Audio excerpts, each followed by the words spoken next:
السلام علیکم ورحمت الله وبرکاتہ. یولسمه سپارہ سورۃ یونس آیت نمبر دا 9 آیت نمبر 39. اعوذ باللہ من الشیطان الرجیم. بسم اللہ الرحمن الرحیم. بل كذبوا بما لم يحيطوا بعلمه ولما ياتهم تأويله كذلك كذب الذين من قبلهم فانظر كيف كان عاقبة الظالمين. ومنهم من يؤمن به ومنهم من لا يؤمن به وربك اعلم بالمفسدين. دما ډېر عزتمند اوریدونکو، پرون سبق کې مونږ دا خبره ویلې وه چې دغه خلک دوی دا دعوا کوي چې دا قرآن پاک د الله نه د نازل کړي بلکې دا پیغمبر د ځان نه جوړ کړي دا. د مکی مشرکینو به دا خبره کوله یا دا د بل چا نه زده کړی دا. نو الله تعالی ته بیا وفرمایلو چې ای پیغمبره دوی ته تویا چې کدا سی وی نو بیا تاسو یو صورت خو جوړ کړئ د دې قرآن په شان دی. نو اوس الله فرمایي چې بل کذبوا بما لم يحيطوا بعلمه، بلکې دروغ وګڼلو دوی هغه قرآن چې دوی په دې قرآن پوی نشول، په قرآن باندې پوی نشول دوی، او دوی دا دروغ وګڼلو. یعنی که دوی په قرآن پاک باندې ځان پوی کړی وای او په زړه سره دا خبره تسلیم کړی وای چې دا الله کتاب دا لږ ځان ور باندې پویو، نو الله به ورته هدایت هم کړی، خو بغیر تحقیق نه بس اسی دروغ ویلو چې دا خو الله نه نازل کړي، دا خو دي ځان نه جوړ کړي دا. نو ځکه الله فرمایلو چې بل کذبوا، بلکې دروغ وګڼلو دوی بما اغه قرآن لم يحيط بعلمه، چې دوی پوی نشولو په علم د دې قرآن. ولما یاتهم، او یا خو نه درغله دوی ته تعویله، اغه انجام د دوی، انجام نه مراد دوی یعنی دوی چې کوم تکذیب وکړلو د قرآن نه منلو خبره وکړله، د دې انجام سره به دوی مخامخېږي. الله فرمایي یا خو هغه انجام ته دوی نه دي رسیدلی، چې انجام ته ورسیږي دوی ته بیا پته ولګېږي چې دا مونږ څه کول په دنیا کې.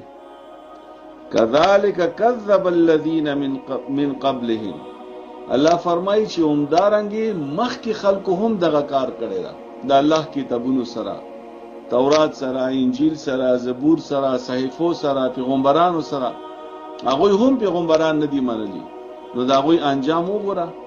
عادیان، سمودیان، فرعونیان، د نوح علیه السلام قوم، د لوط علیه السلام قوم، دا ته وګوره. الله فرمایي چې هغوی څرنګه انجام شولو.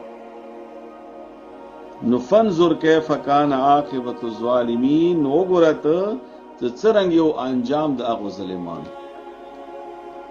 بیا الله فرمای ومنهم من یؤمن به، ځنه د دوی نه هغه دي چې هغوی به ایمان راوړي په دې قرآن باندې.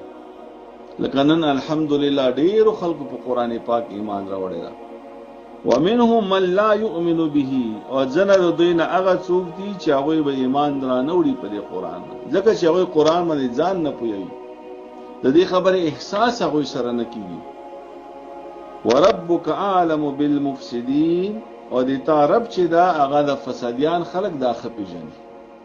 د ما عزتمندو د دې سبق خلاصه او فایده او نصیحت په دې کې مونږ ته دا ده چې په کار چې مونږ قرآن پاک نه ځان خبر کړو، دا قرآن پاک وایو، دا قرآن پاک زده کو، د دې په معنی باندې، د دې په تفسیر باندې ځان کوي، او قرآن پاک سره سره د نبی علیہ السلام احادیث وایو، ځکه چې د قرآن تفسیر د په احادیثو کې شوی ده. قرآن تفسیر مونږ ته چا خیره ده؟ نبی علیہ السلام خیره ده. قرآن باندې مونږ چا پوی کړیو؟ نبی علیہ السلام پوی کړیو. یعنی بغیر د حدیث نه، بغیر د نبی علیہ السلام تعلیمات نه په قران باندې وسړی څنګه پوهیدل شي. لکه نن سبا یو فتنه راوتی دا چې هغه یې چې حدیث چې دی دا قران د لپاره ضروری نه دی، بس چې قران وی دا هر څه ده. نو دا یو فتنه ده، دین لګزان خبره وای. د اصل کې حدیث نه مني، د حدیث انکار کوي. چې حدیث قران نه اخوا کې نو په قران باندې به څنګه پوه شي. لکه مثلا په قران پاک کې د حج ذکر ده، د مون ذکر ده، د زکات ذکر ده، دارنګه نور عبادت او اعمال ذکر ده. د دې اعمال او د دې عبادت طریقه د مونږ نبی علی السلام په حدیثو کې خیلی ده. چې حدیث باندې نه اوري یا حدیث نه مانی نو مونږ به څنګه کوي ته؟ نو دې مطلب دا ده چې ته مونږ هم نه کوي کنه. نو چې حدیث نه مانی نو دا د سیدل قرآن نه مانی. نو دې د وجه نه د ما عزت مندو قرآن پاک سره سره د حدیث مطالعه د انتهایی ضروری ده. اوس ترجمه ته متوجه شو. بل کذبوا، بلکې دروغ وګڼل دوی، بما اغه قرآن لم یحیطوا چې پوی نشو دوی بعلمه په علم داغه کتاب، ولما یاتهم او یا خو نه درغله دوی ته تاویله انجام د اغه درویغو. کذالک هم دارنګه کذب الذین دروغ غنلیو اغه کسانو من قبلهم چې مخکې د دوی نو. فانظر کیف کان عاقبت الظالمین، وګوره څرنګه انجام د ظالمانو. ومنهم اجن پدوی کې من اغدی یؤمنو چې ایمان وروړي به پر قرآن باندې. ومنهم اجن د دوی نه من اغدی لا یؤمنو به چې ایمان نه وروړي پر قرآن. وربک عالم او د طرف چې دا خبر دا بالمفسدین په فسادیانو خلق باندې. الله د پدې سبق باندې مو ته پویا او الله د پدې باندې عمل کولو توفیق